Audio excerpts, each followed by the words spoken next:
I remember waking up on someone else's table of blood, and she was probing my body without gloves. And I was like,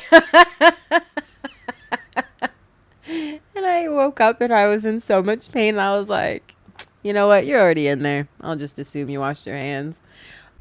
Join the journey, stay for a while. Hey there, boys and girls. Welcome back to the channel. Welcome back to KohPhanCast. This week I have my good friend Anna here with me. Anna she's a beautiful soul. She grew up at the US. She crossed the Amazon. She had adventures. She knows how to enjoy her life. And she's here to uplift your time for a little bit. So without further ado, guys, please like the channel, subscribe, comment, share it to your friends. Thank you so much. Enjoy the episode. And let's go. Anna, how are you? Hello. I usually start this with complimenting my guests. Okay. And like, I'll take that. For sure. Why wouldn't you? You know, it's free compliments. Like, you know. Well, let's hear it first. You have an energy to you that I've seen that like you're the embodiment of fun. You know, you look fun whenever you're around. You know, I know that happy things are gonna happen, and we can chill and we can have fun and everything is good and you're super. I don't know what's going on inside of you because we all have some shit we're dealing with, yeah. Of course. But outside, that I love hanging out with you because you and the guy, I don't remember his name. Lynn. I'm gonna remember. I'm so bad with names. You guys are the best. Like, how long have you been living here in the complex? About coming up to a year. Okay. Because I lived here like also like 2 years ago, and I wanted to know if you were here, but probably not. But we were in the same neighborhood. Over just there. Across the wetlands. Okay. Can you give me a little background, Miss Anna? Yeah, give me some direction. I don't want to bore our listeners. Bore? Where should I You're not start? boring anything. It's just you and me here, and if someone wants to listen, it's theirs. True. I'm not doing it for them. I'm you doing it for myself. You can shut off the podcast right now. Yeah. Just I'm here to talk to you. If someone wants to see it, it's theirs. I don't care. Okay. So give me a starting point, though. You gotta give me something. You were born in California? Actually, I was born in Oklahoma. Mm-hmm. Yeah, I was born in Tulsa, Oklahoma. It's where a lot of Native Americans were put on the Trail of Tears, part of American history. So that's how my family got there, because we're Native American. And my mother was from LA. She ran away at 16 to California, or from California to Oklahoma, and met my father, and that's where I came from. Ran from what? She was running away from the heroin epidemic. Her parents, my grandparents, who I never met, they were just hippies, but the stories I heard are crazy. The 70s were crazy, the 60s and 70s. Yeah, she took care. My uncle actually was a bubble boy. My mother had to take care of my uncle. Bubble boy. I don't think. Bubble boy. It is someone who has to live in a bubble. He was given HIV through a blood transfusion. It's so famous in America now. They wrote books about it. And he had to be in a bubble because he was a hemophiliac, which is like this rare thing. You know, you're a bleeder, basically. You get cut, you bleed out. So that's why he was a bubble boy. And it sounds so cute. It is. I know. And God bless. Shout out to Mikey. That was his name. Once he passed, I think my mom was just out of there. Out of California. Yeah. I've been always fascinated with the American culture, you know, like something about the States, and like I've never been to any place over there, yeah, but I don't know, the culture seems like it's the center of the world. How do you guys see it? Well, it's funny because Native Americans are sovereign from America. So it's like both 1 foot in, 1 foot out. From my perspective, yeah, they don't realize sometimes there's other places in the world. But in general, we're pushing towards a universal society. even the kids, as all the problems they have, one thing good they have is they can connect to any other child around the world in seconds. When we were kids, we could do pen pals, and we have to put a stamp and wait 60 days for a response. So I think that what's happening in America is they're stuck in place, but yet there's something reaching out. They don't want to be assholes, but it just happened naturally. Some of them, you know, some of them do want to be assholes because it's cool these days. You know, it's cool being an Where asshole. I'm from, Yeah. you cannot be an asshole. Tell me a little bit about Oklahoma. How's it like growing in It's Oklahoma? country. I just grew up in the woods. In the end, it was just my dad and I. And my mom and them had a divorce. So I grew up just with my father in the woods, in a trailer. I commuted 30 minutes to school every day. And what to say about Oklahoma? It's got an odd demographic because of all the Indians. And then the reason, if you've ever seen football, anyone out there Maybe likes a football. little bit. You know, for the NFL, the team is called the Sooners. And that's because all the non-natives lined up at the state line of Oklahoma, and they were supposed to the next morning run and stake their claim. Just stick their stakes in the land and say, this is mine. Mind you, after the land was given to the natives, okay? Yeah. So the reason we got that name was because those people left during the night. They were Sooners. And I don't remember what question I'm answering, but there's such a combination there of just like colonization and then just like intermingling. Like everyone's together now. Like even though it started horribly, Oklahoma really illustrates like a good side of the South, an evolved side. If you're into politics, I'll do a lot of keywords. There's the libertarians. Actually, the libertarians are why we got marijuana legalized. It was a 8 to 12 page law. If you know about law, that's really short.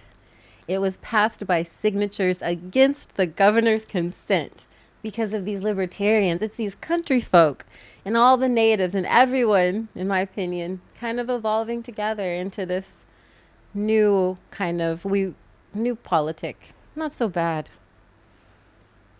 Not so bad is enough, you know. Oklahoma's colorful like this. And how was your childhood over there? Great. What Yeah. What did you spend your time doing most of the time?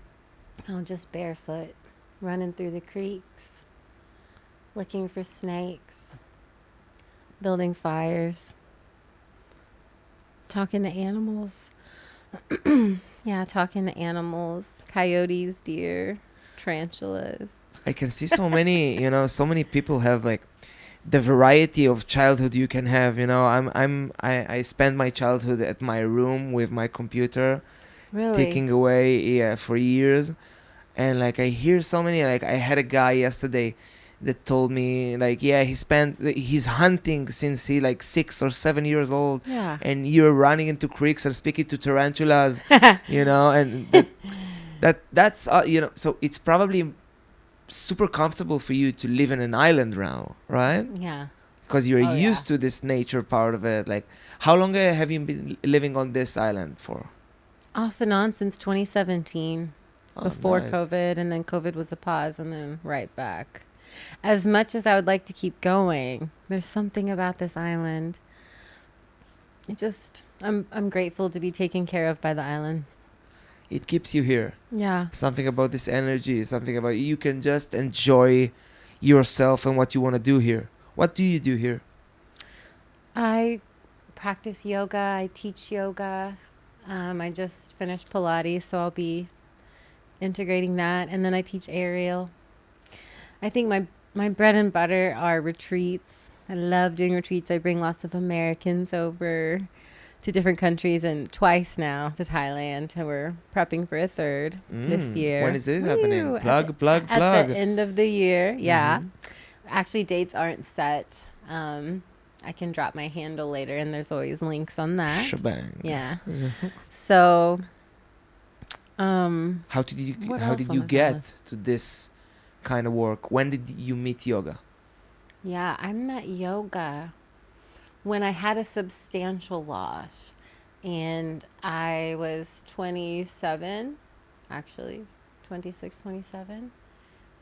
I can't do math too well, and my memory and time are kind of like ombre watercolors. But essentially, I just went in and I did not have enough money to keep going. I used a Groupon for 2 weeks and I used that unlimited. I was there like 2 to 3 classes a day and it was over. I left. The owner called and said, "Where did you go?" I said, "I don't know about y'all, but your prices are a little too steep for the normal person. I mean, you're pretty much just your demographics, rich suburban women. You know, I'm not in that one." And all she said was, basically, she said, "Fuck that. Come up here and we will figure it out." And after that, she let me go to as many classes as I want. And I just had to keep the studio clean. Tuesdays was my day. I kept it spotless. And then I ended up being there 3, 4 hours a day for like years. Yeah, it definitely saved my life. I was ready to I was just done. You know, sometimes people have these situations where they're just so life altering. It's usually redefining a role or an expectation of self or identity. And when I had to hit something like that, it just kind of fell into it. That's why I recommend yoga for anyone that's ready to make a choice of change. You might need a lot, but you have to make this choice within yourself to change, and yoga will just guide you to learning that most of the answers are within yourself. What is yoga? Yeah, they, by definition, Sanskrit, connection, union between the mind and body. But I think the most substantial thing that yoga has led me to understand is the concept that, you know, we're all one consciousness. So when you're sitting there in life and you're upset with someone and you realize there's a chance that you are them. And that's a paradigm shift. Mm-hmm. Not only there's a chance, probably you are them, you know, and if not 100%, then at least some part of you is them, you know. Yeah. I live my life based on like when I look at other people and I see myself in their eyes, you know, I want to treat them like I would want to be treated and like I want to treat myself, you know, because at the end of the day, this game is social. Even if I it's cannot win bad. alone. You know, I'm going to take my team with me and everybody is my team so we can all have some fun together, you know. Yeah. And I wish some people would have started thinking more like that because we can do things such more fast, you know, and get to better spots for everybody. Like, there's no need for people to be hungry, you know. There's no need for people to be homeless. We have enough resources. We do. Like, I'm not speaking even about a certain country. Worldwide, In general. we have enough resources to give everybody at least decent, you know, like situation. Yeah. It's so crazy to me that we are still running over those money and corruption and it's so old. It looks like it's so 90s, you know, to The think about 90s are greed coming and power. back. This greed and power, come on, guys, let's finish with this bullshit. To be fair, I think greed and power have been in style for Since the 2,000 moment a years. human being could have something. Yeah, since Yeah. they grasped something of value. The moment we understood that we can have possessions, we are already it's so crazy, you know, the ego, the illusion that we have inside ourselves that I gotta have more for myself and I gotta take care of myself. And bro, chill. Yeah, it could be overwhelming. It could if you took it all in, you know. But we can only be the change we want to see. 100%. So you started Oklahoma. When did you leave Oklahoma? Let's see, gosh, I was 21. I got a job offer for a magazine in Seattle that did cannabis, lifestyle, culture. I think High Times ended up buying our competitor. So we lost, but it was PDA versus Dope magazine, and I was PDA. and dope was our competitor. And in the end, we lasted maybe 6-7 years. We had some good publications, really artistic. And yeah, I just always kind of been in the weed industry. Yeah, which is cool. Like, you've been smoking from what age ish? I think the first time I inhaled was like 16, and clearly 16-year-olds need to be careful because we're still developing. But I think some personalities just like it more than others. What attracted you in this whole scene? For me, after working for the magazine, I worked for a medical clinic. So we saw like 40 to 100 patients a day during the height. And we basically were taking them to get their medical marijuana authorization. And that was when I was morally aligned with it even more. At first, I was proving a point. I knew it was wrong that it was illegal, and I was curious as to politically what was going on in the world. And later on, it was nice to settle into a safe space in the industry where I could help people. I mean, 40 to 100, even when we slowed down at the very end, where we were like maybe 15 to 20 patients a day, I spoke to so many people for so many years and just got the TikTok version of what's wrong. Yeah. Back pain, cancers, suicide, like depression, so much addiction being helped and aided. What do they call that in America? The opiate crisis? Mm-hmm. Essentially, we're counteraction to that. We were where people would go when they realized how bad the opiates were. And how do you do something like that before it's legal in the country? It was legal. Mm-hmm. Well, because the states have their own power against the country.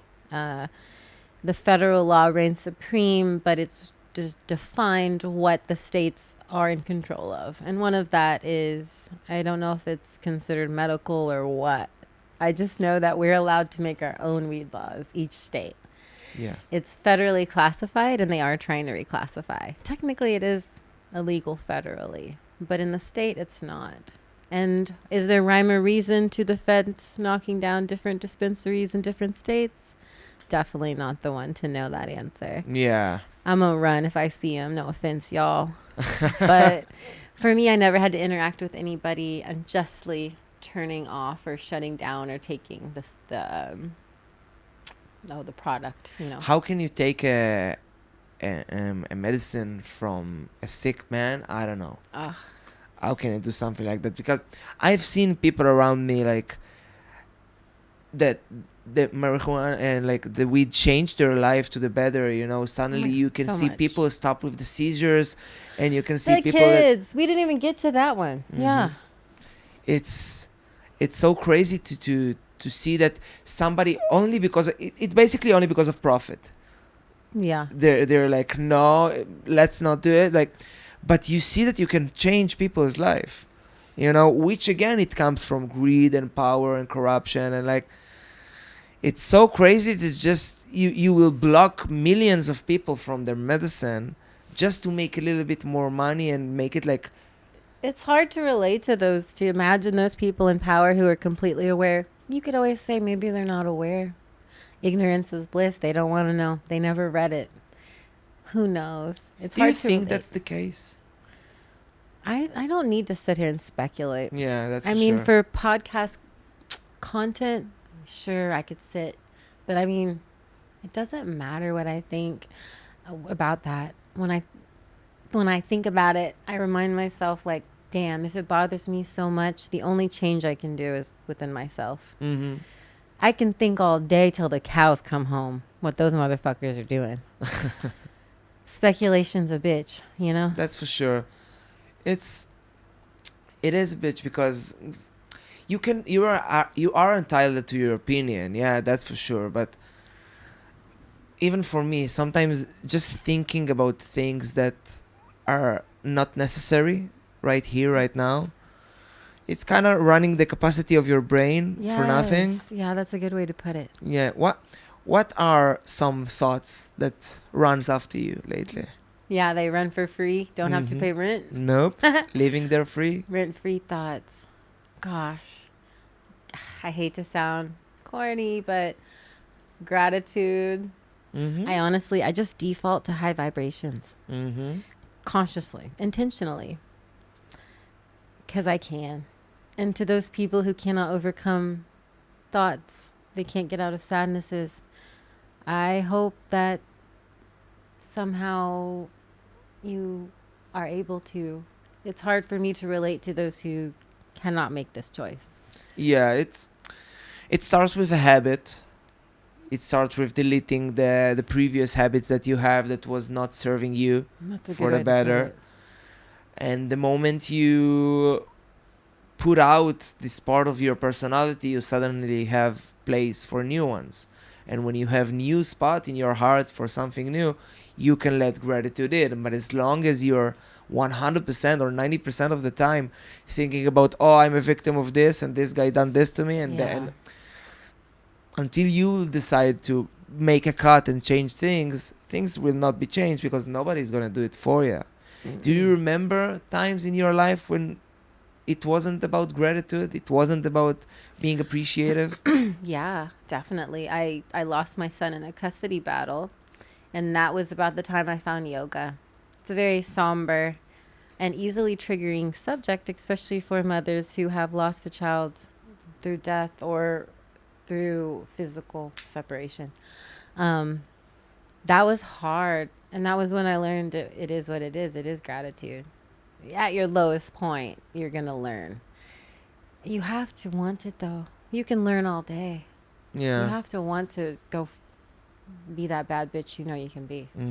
You can read a million books, but not get anything from them if you not read closely. You know, something about you need to open the door in your brain, in your heart, in your soul, in order to Yeah. actually accept this way of like, we can talk about gratitude until the end of time, but until you can actually feel it in your heart, It's a choice. nothing can really change with it, Mm. you know. Yeah. And okay, and you told me you studied videography and editing. Yeah, in college. How was college for you? It was awesome. I was a Bill Gates Millennium Scholar, so still proud of that. And it allowed me to go to any college fully paid. And I went to TU. Woo! I'm a dropout. I had it paid and a full ride, and honestly, yeah, the structure of school is pretty hard for me. But I loved school. I love learning. Yeah, that was great. What about you? The experience of college is something that I've always thought about. You know, in Israel, like you're finishing your school and you're going straight to the army. So can you explain that? There's no space in between, like Not even a single minute. so it's not like nobody goes to college after high school. I finished school on the 19th or the 18th of August of 2013, and I got into the army on the 22nd. I'll be like, oh, I can't graduate. Oh, I gotta go to high school another year. And yeah, like the experience of college, you know, it can think about you being, I don't want to say taken, yeah, but it's kind of mandatory, so it is what it is. Yeah.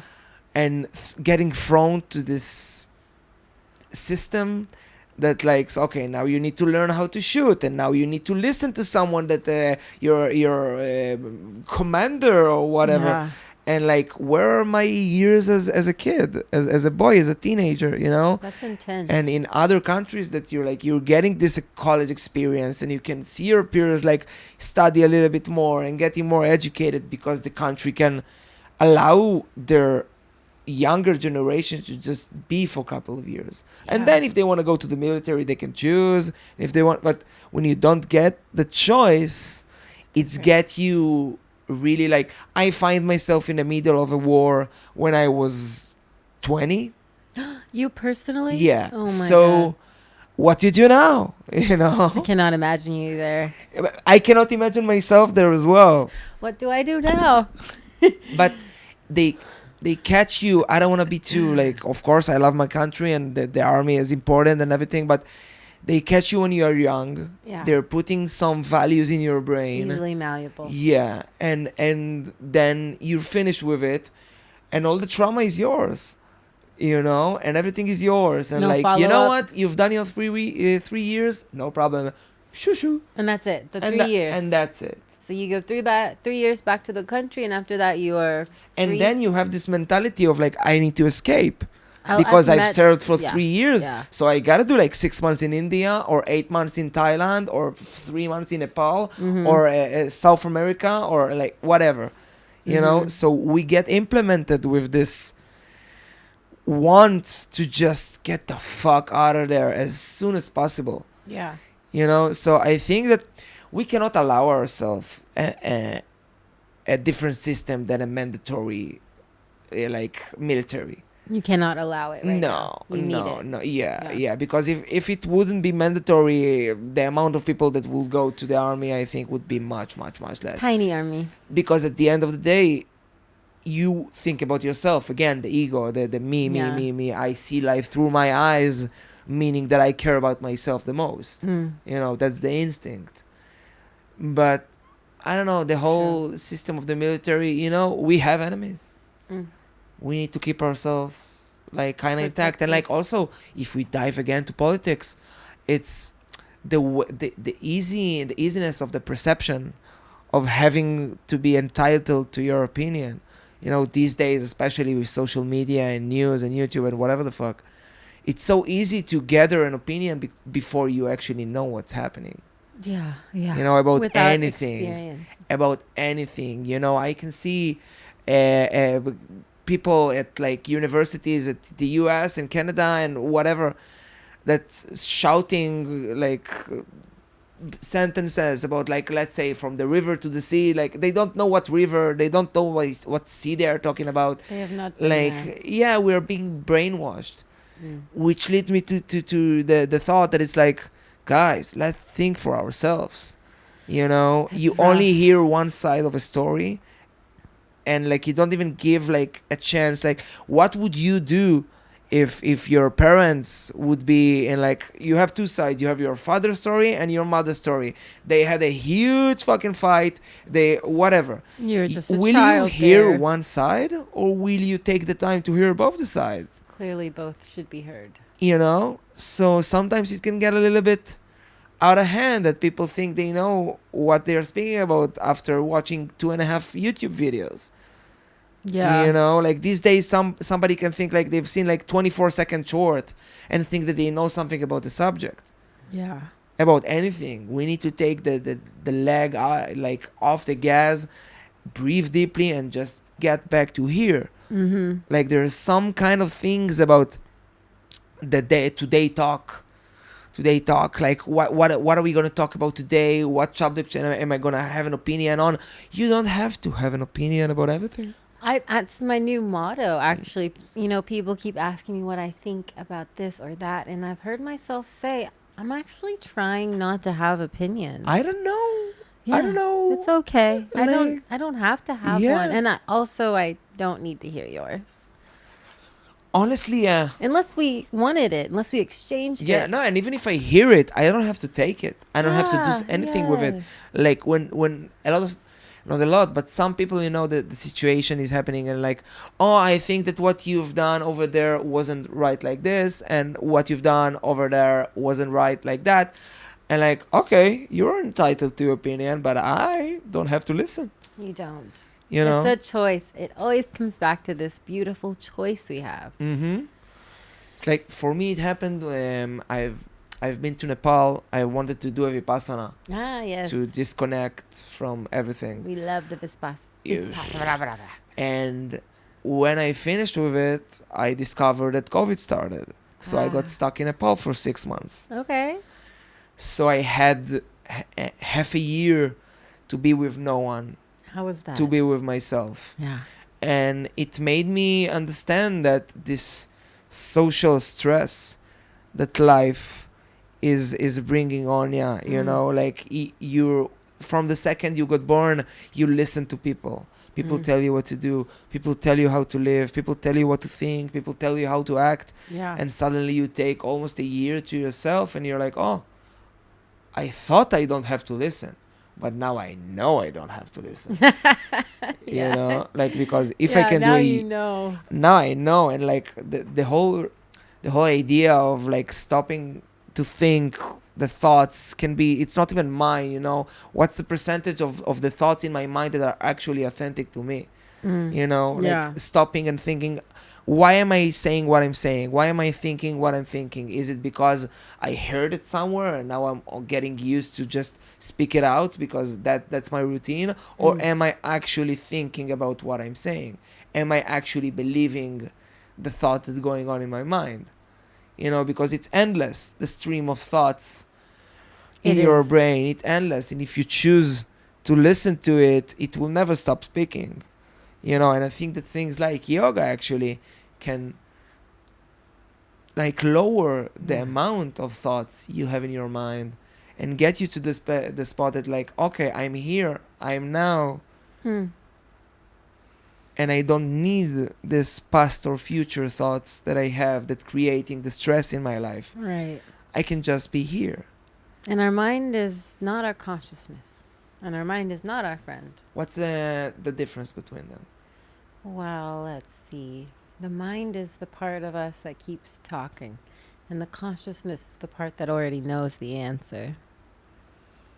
Yeah, the mind's asking endless questions. And our consciousness already knows. Yeah, it's like I always thought like the sentence that followed me with this subject is like the mind really has no answers, and when you, and the heart has no questions. Oh, You know, so your heart beautiful. knows what it wants, Yeah. and your mind don't know what to do other than ask questions. Yeah. You know, so how do you go back to your heart, to think from your heart, to feel from your heart? Yeah, you just shut the fuck up. Usually. Yeah, you just sit there. Yeah, you sit. Meditation, you're meditating. Yeah, yeah. My 500 was set up like a Vipassana. I don't Mhm. say it well. I liked that. I sit once a day. Sometimes I skip, but my goal is minimum once a day. Yeah, it's important. If you're gonna go to the gym, then you have to meditate. If you're gonna physically work out, you can't do isolate every single body part except for your consciousness and your mind. That's actually right. That's actually super right. And okay, back to the timeline. Yeah. College. Mm-hmm. Mm-hmm. It was great. I ended up dropping out, took the job in Seattle, stayed in the cannabis field. Yeah, custody battle in America, it happens often, and being in a tribe, the tribe has to intervene. That took maybe 6 years. And then after that, and losing, by the way, I lost that battle, detrimental to my heart.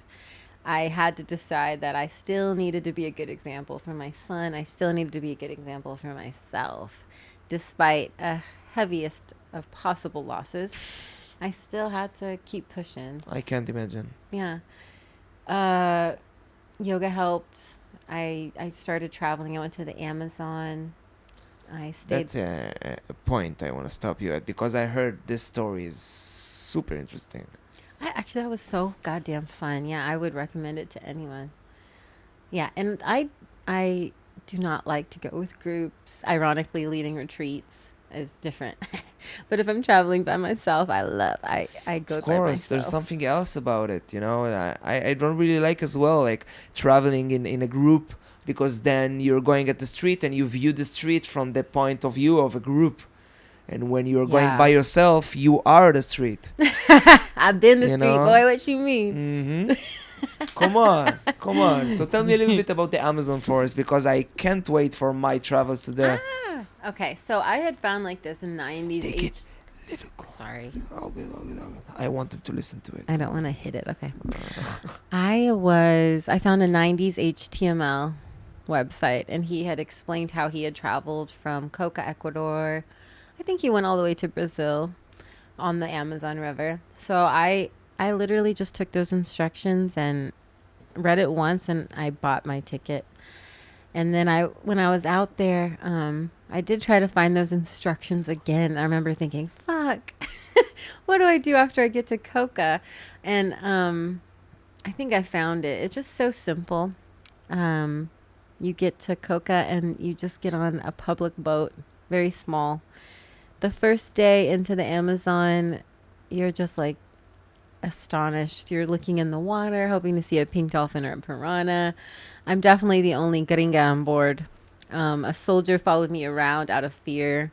Side note, I never had any problems. Even being a blonde, blue-eyed, traveling in the Amazon, I honestly only encountered people worried and wanting to protect me, Yeah. but never ever any problem.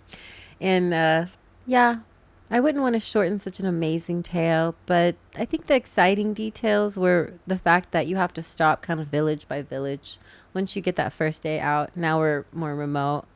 I start staying in places that don't have electricity, just a generator for a couple hours a day, maybe 6 p.m. to 9 p.m. That was like the hours you get. And it was just so cool. I was just by myself doing whatever I want. I had weed on me. I had money. When I went from Ecuador to Peru, it was just through the Amazon River. And I remember the accent switch. They didn't understand my Spanish. They were not taking my Ecuador money. Side note, Ecuador uses U.S. currency. So I never had to deal with changing. I forgot to change to my Peruvian money and entered Peru without any money in the middle of the jungle. That lady would not give me a slice of watermelon for $5. She wouldn't do nothing. I was like, please. Tough bargain. I'm so hungry. I'm so hungry, please. She was like, nah. I'll never forget her. And she sold the watermelon as the boats would pass. So these people would sell you as they're passing. You have to go quick. Come on. Yeah, and I think somebody let me borrow money later. But amazing things happen out there. You could stay in any village as long as you want. Everyone's so welcoming. Everyone is so welcoming. They're not asking for anything. They're just excited to share and learn. The values are so different at places like that, you know. The human connection is at the end of the day is what important, you know, being able to help others and not again me, because that gets boring, you know. Yeah, it does. The sense of community sometimes, the tribe you speak about. And they remind you where we came from. Mm-hmm. Yeah, and what's exciting about, I think you keep getting injured in the Amazon. I've not been injured once out here, knock on wood. But out there, you end up in the hospital a lot. And that's probably the most surprising thing, is just going to those really remote hospitals and dealing with that. Like, I remember waking up on someone else's table of blood, and she was probing my body without gloves. And I was like, and I woke up and I was in so much pain. And I was like, you know what? You're already in there. I'll just assume you washed your hands. But can we maybe put a sheet over this person's blood? Please. For me. I know luck is on my side, but just a little sheet. Yeah. You know, I won't ask you any questions. Just cover the blood for me. And that's not to speak on their ability or knowledge. They have the same knowledge we have. They just have different tools sometimes, or they have different medications, or also they have different mindsets. It's not so capitalistically driven, which is nice. And actually, Ecuador has free healthcare. And I ended up paying because the line's so long for the free. Yeah. But that's, I mean, even for when I was there, I don't know if it's changed, but even tourists could go to this free healthcare place, which is amazing. And how come we can fact check that. Yeah. But I recall thinking, damn, that's a different aspect. If a country like Ecuador can give free healthcare to their people and tourists. And the people for sure have it. Yeah. And I think it was just a system where if you need help, you can go, you know. Pretty nice. It is. And then you got to Peru? Yeah, I got to Peru by the boat, village by village. It was Iquitos. Beautiful, beautiful jungle city. It's secluded. You must arrive by plane or boat. No roads. And I stayed there a couple weeks. I photographed tattoo artists. So I reached out, and I always end up making friends. And he had a cousin that lived out even further in a village called San Francisco. And I got to go stay out there even more isolated. And that was where the real magic happened. Just living with this kind of family that let me, I gave them money to stay, which is great. And I also tipped him for taking me through the jungle. And that was the most like real, like you can't get that from TripAdvisor. You know, That's for sure. you can't get none of this. And oh my God, I remember smoking weed, and one of the abuelas in the village has like a kapor. What's a kapor? That big, it's like a pig like animal, you know? I Kapor. think I know. I'm sure someone listening knows. This one, the python, some restrictive snakes, sloths, monkey. This one old lady took care of her grandkids and had all these animals. And I just spent every day getting really high. No one knows what weed is, by the way. Like, they don't even know what I'm doing. And I will go kick it with that sloth. I'm going to give you a picture, so maybe you can pop this picture of the sloth, because he was my best friend. Bam. Look at this guy. He has a forever smile on. And I think at that moment, meeting him, slowing down, feeling sadness, regaining my happiness by choice, that sloth had a lot to do with it. If you look into the eyes of a sloth, you might find your God. You might find what you are looking for. Something special. I can understand why. I can really understand why. Like the amount of chill this kind of animal has inside of it, it lights the fire in your heart. It does. Bro, chill. Yeah, 100% chill. Just enough. Even if something's falling, they know they won't make their hand out. So why even bother? Man. It's beautiful. Just let it happen. A lot of silent beauty in that particular kind of isolated. It's not like really isolated. They go to town to get plastic tubs. You can get to town in maybe 3 hours, but it feels it. Like if you imagined, I want to go to the middle of the Amazon, you can almost get there. I actually had signed up to volunteer to help these particular tribes, the Quechua, I think, if I'm saying it correctly. They're always attacked by miners and loggers, and they needed volunteers to help them learn English, to write contracts, to read contracts, because they kept signing contracts that were so bad for them. They didn't let me come. They said my Spanish was not good enough. And it's rough. Forgive me. But I would have survived. Point is, because they denied me, I told myself I was going to go out there anyway. And that's how I found all that. Anyone who wants to do this trip, anyone can do it. I could literally make a small, itinerary for someone who wants to legitimately kind of solo or with a partner, village by village, go down the Amazon. You have to have, 2 to 8 weeks. Anything can happen. You might get stuck somewhere. But it's the definition of adventure. What's the biggest lesson you got from this experience? Just there's nothing you need to do right now. Absolutely nothing. Your existence is key. Your breath is the point. That's it. Let that light inside of you grow. That's it. You don't have to do anything. Now, in the terms of, do we have to put out effort to create our manifestations? We're going to get all technical. Yeah, sure. There's hella shit you have to do. Yeah. But right now, most of your worries, they're not existent. You're worried about something that you made up. If you wake up in the morning, you shouldn't immediately think of things. You should allow yourself to just watch the sunrise. That's the lesson, is there is nothing you need to do to be happy. You can't, it's just right now, your pure existence. Look inside. It sounds so corny, but I believe in it. No, okay? You are talking beautiful words, and by you saying, oh, it sounds so corny, it's what you expect that others will say. Total. And if they're going to say it, fuck them. Fuck them. Okay. It's not corny at all. Okay. It's the essence of life. It's so being simple. able to just look at yourself and understand. And I'm saying it every fucking episode. Your value is not connected to how productive, how efficient, how busy, or how stressed you are. Your value is based on you being a human being that experiencing this thing again and again and again until you just die. We came from dust, we are going back to dust, dust. and from those points all you have is experience. You don't have to do anything, like you say.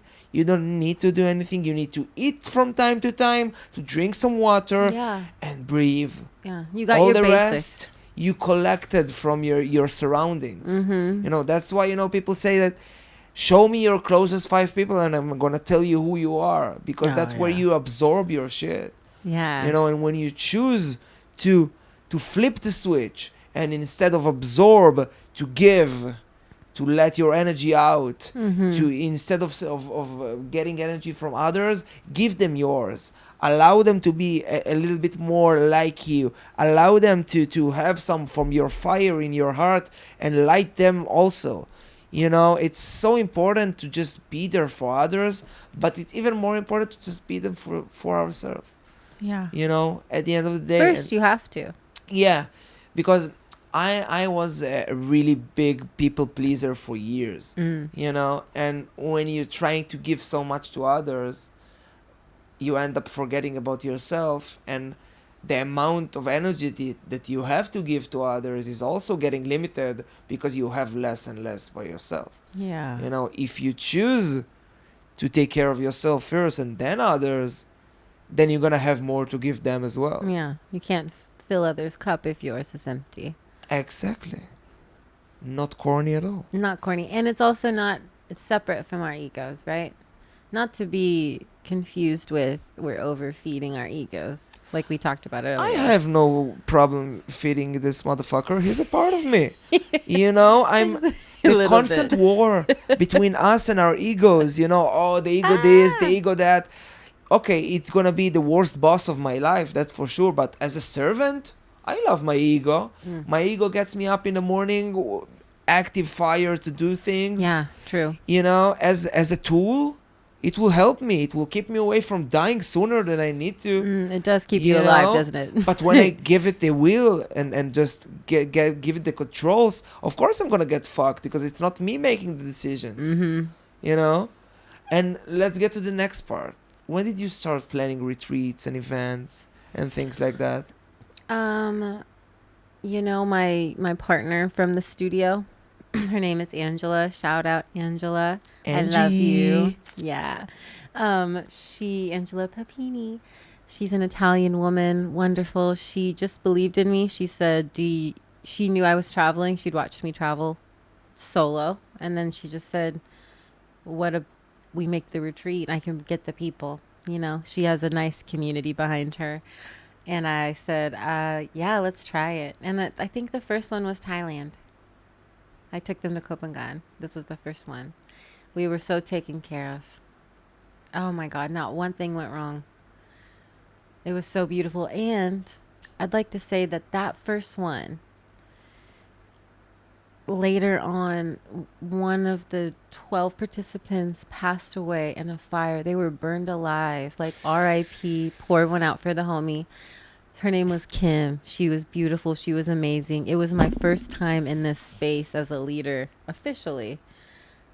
And I did well, I personally think. And everyone was put in uncomfortable situations. Everyone did something they were afraid to do. Everyone cried and rebuilt on just a 10-day retreat, you know, with Angela and I. And when we found out she passed, that was the most profound thing for me. I was just thinking, damn, she was the aunt of someone who was convinced to come. She would normally come like this across the country to do all these crazy things. Yeah. I took him to Khao Suk. We were floating, hiking, doing all these things, you know, getting on boats. She couldn't even swim. And then to know that I had, not me, there's my ego, but in a way, Angela and I had provided a place for two people to spend time together. And knowing in hindsight, you know, a year later she would be gone, that made retreats matter more to me. I remembered that the people I'm connecting have their own stories, and it's not about me and where I take them and what Angela and I do with them. What it is like, what did they do? Yeah, the experience. And what did they do with each other? Yeah. I'm making a platform for people to experience, and I'm not asking for people to have a comfortable time the whole time. That's not my job.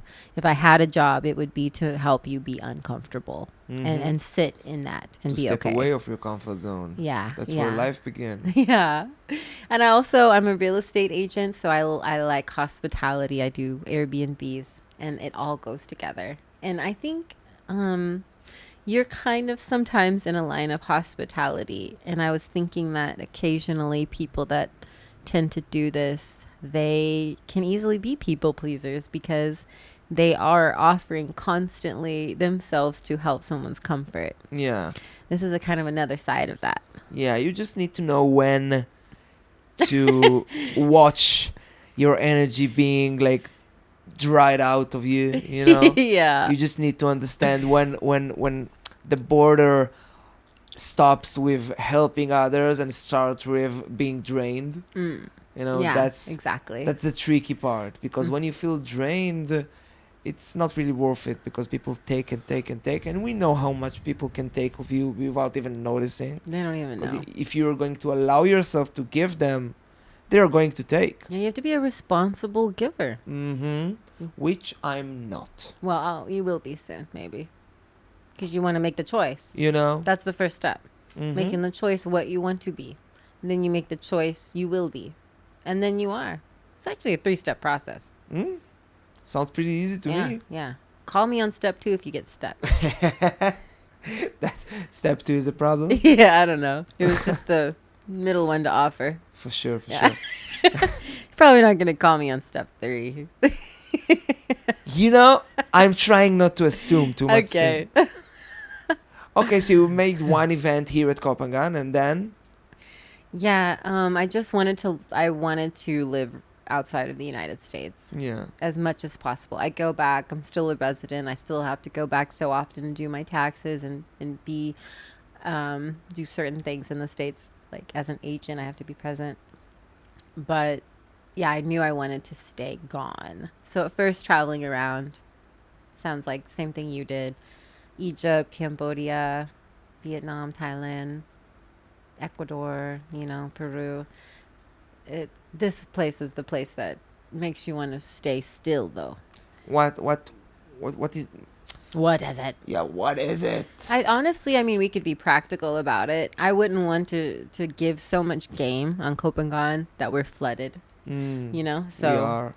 That's already happening. But yeah, we are flooded. To be practical, if you are a yogi, it is yogi centric. We have Sri Tanu. You can go to school, you can continue your education, you can Vipassana, you can meditate and walk. You're surrounded by like-minded people. And while we were all like-mindedly here, people started making delivery apps for tacos, or Lazada is now available on the island.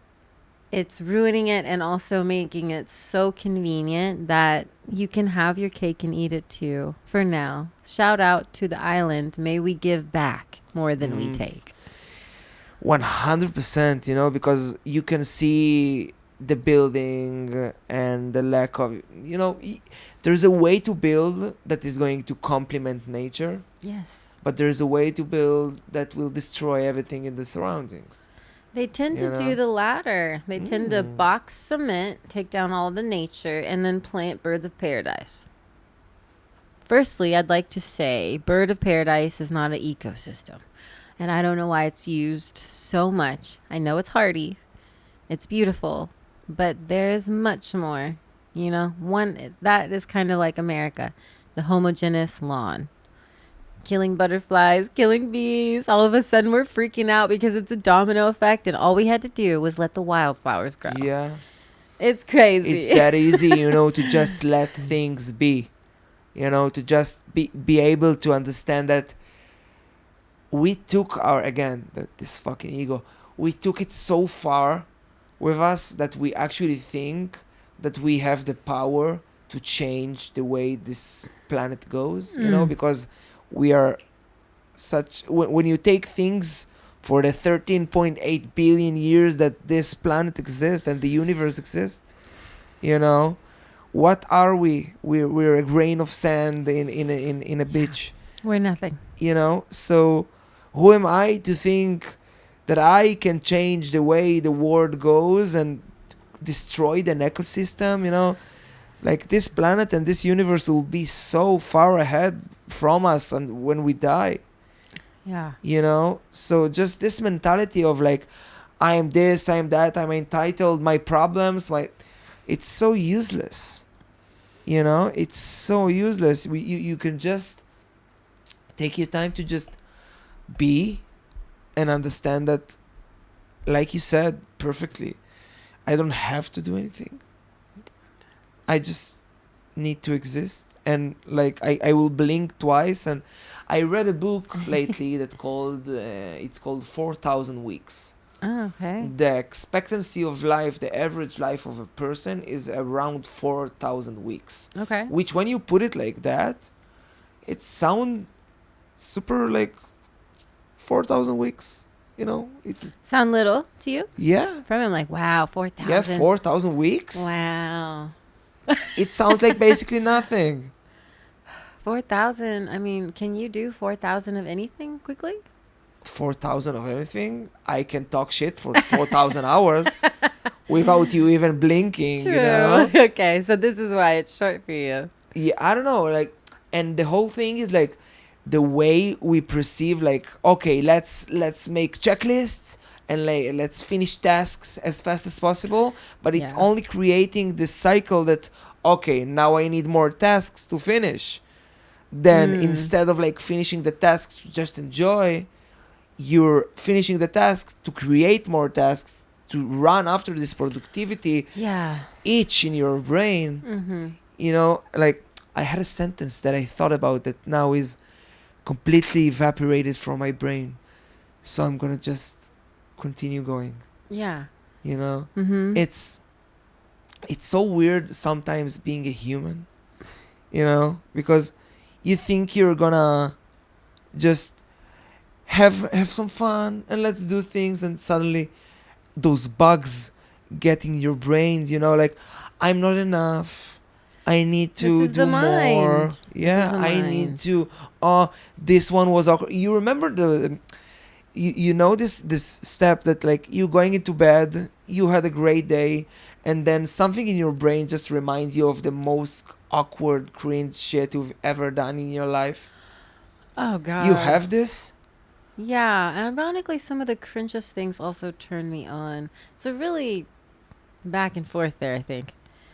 The memories go deep, weird, and... It's like, I don't even know why I'm thinking about things like that. Can you tell me, is it arable? Can we talk Oh, that's good. That's good. I have a good one. Okay. I remember, like, I think like 8 years ago. Okay, I worked as a waiter in a restaurant, in a coffee house restaurant. Okay. And there was a party of like 10 to 15, 12-year-old girls. And one of them was celebrating her birthday. Okay. Okay. And I came with a drink, and the drink fell from my tray all over the birthday girl. Oopsie. Everybody left. I left as well. But you get into this point of pure, like, what the fuck did I just do? And like, it was 8 years ago.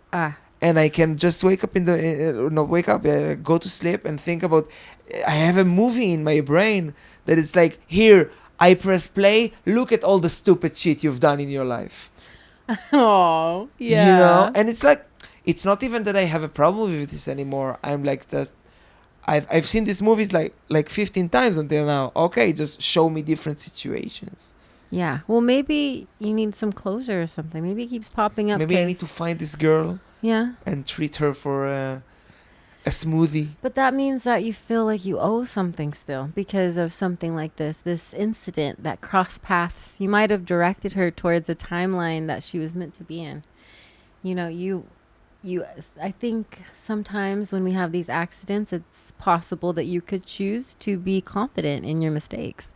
Yes, I spilt the whole shabam all over her face. The whole kablam. But you know what? Clearly that was meant to happen. Some people have that mindset and they're much more confident in their mistakes, whether you believe it or it's hogwash.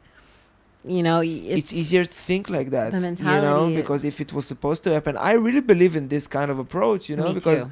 at the end of the day, if something happens to me, I have no way to change it. So You have instead no of me way. taking like, oh, a mistake, I should have done this, I should have been there, I should have talked to this. It happened. Mm-hmm. It's dead. Most of the time. Yeah, and Even in worst of cases, which we don't even need to name. We know accidents that are horrible. What do they say? What do they say? what do they say? They say the best intentions. No, the worst outcomes come from the best intentions. Mm-hmm. That's like an old saying. So that's clearly a case. But So in Hebrew, you would say something along Okay. the lines of, the road to hell is filled with good intentions. But that's what happens when good intentions are getting crossed with different good intentions that Yeah. are like kind of stuck between themselves. I can have good intentions, but someone else will look at the intentions I have and say, fuck that, bro, those intentions are not good. Yeah. And like this whole point of view war that we have, because everyone thinks that their value is the best because it's theirs. We should do that, and we should put out immigrants, or put them in, or do this, or put that. And like, I don't know what the answer is. And there's really no talking to them. They're just talking to hear themselves. That's a big problem. They're not. When you can see that someone is waiting for you to finish talking, for them to say what they want to say. And I'm guilty of it even, but it's hard to see in these situations where people's lives are affected. Yeah. Nobody's really. So for a lot of years, I needed to know how to be a better listener. Hey, you're doing Because so good. I'm really, I'm a shit talker. I'm talking and I'm talking and I'm talking, and I'm sometimes, instead of just taking the conversation and flowing with it, sometimes I just need to sit there silence and actually absorb what Yeah. people tell me. This is a good trait to have, Yeah, it is. to listen. Mhm. Again, that's how we kind of mentally, that's how we reach nirvana, if you believe in it, or the idea of this like place is nothing. It's You believe silence. we can reach Listen. this? Can we reach nirvana? Oh, why not? Like, I think that this whole talk of nirvana, of enlightenment, of it's like it's a concept that it's temporary. They say I don't it is. think we can get there and stay there. I think the whole process of it is like to build something, to get there, to enjoy it, and then suddenly act like, oh, I'm not there anymore, and now I need to do it all over again. There's some sort of wheel in my mind, I think, that like you reach the enlightenment and then you have something new to learn, so you gotta step out of the enlightenment in order to learn more. Mhm. Again, you gotta give some of the traits of your personality in order to acquire new ones. Yeah, that's many teachers. I've heard it like this. It comes and goes, just like samadhi. Mm-hmm. But I'm sure if you were to get even close to this space, a part of you will stay. A part will still, because Mm. you know how it feels. I think. But also like the personality that's based on each and every human, it can change, because you remember how it feels, and now it can go either two ways. Okay, I'm gonna have my soul know what it feels, and it can guide me to the next time I feel it. Or I can like, oh, why don't I feel like that? I remember how it feels. How did I get out of it? How did I lose it? Yeah, that's, you're going back to scarcity mindset there. Yeah, you can't want to attain it. You only get there because you gave up your wants. Mm-hmm. So if you're wanting it, you're taking 2 steps back. And also, there are no steps to take because it already is. Yeah. It's like you're living in a box that the moment you step out of, understand that it doesn't exist. You put laws and firms on yourself, thinking that that's what's going to get you ahead in reality. And then you know that those laws was the only one that stopped you from reaching this calmness that you need just by living here at the moment. Yeah. Focusing on the breath. Mm-hmm. Which, like, at my, like, psychedelic experiences and things like that, I really learned that the breath is the core essence of reality. Yeah. You know, that the moment you learn how to control your breath, like all the rest is just, you know, I really believe that as inside, what happens inside of you is also the projection of why your life outside look like they look. Yeah. You know, the moment you are good with yourself inside, life outside will show you more. 100%. And if it's not, then just keep going. It'll happen at some point. And if it Mhm. never happens, keep going. Infinity's infinite. If It it's will not happen. good, you ain't over it. Exactly. Yeah. If the ending wasn't good enough for you, it means it's only that there's going to be a sequel. And that's what KohPhanCast offers people, is the sequel. Maybe you can find other people searching for similar things. You can find people just experiencing. If you're looking for someone to emulate, which often we have to on our paths, something has to be shown for us to try to do or replicate. This is a good place to grow. And I think that's why so many of us come here, is to grow. Anna, Ah, I want to thank you so much for this. You're a lovely human being. KohPhanCast. Thank you. Join the journey.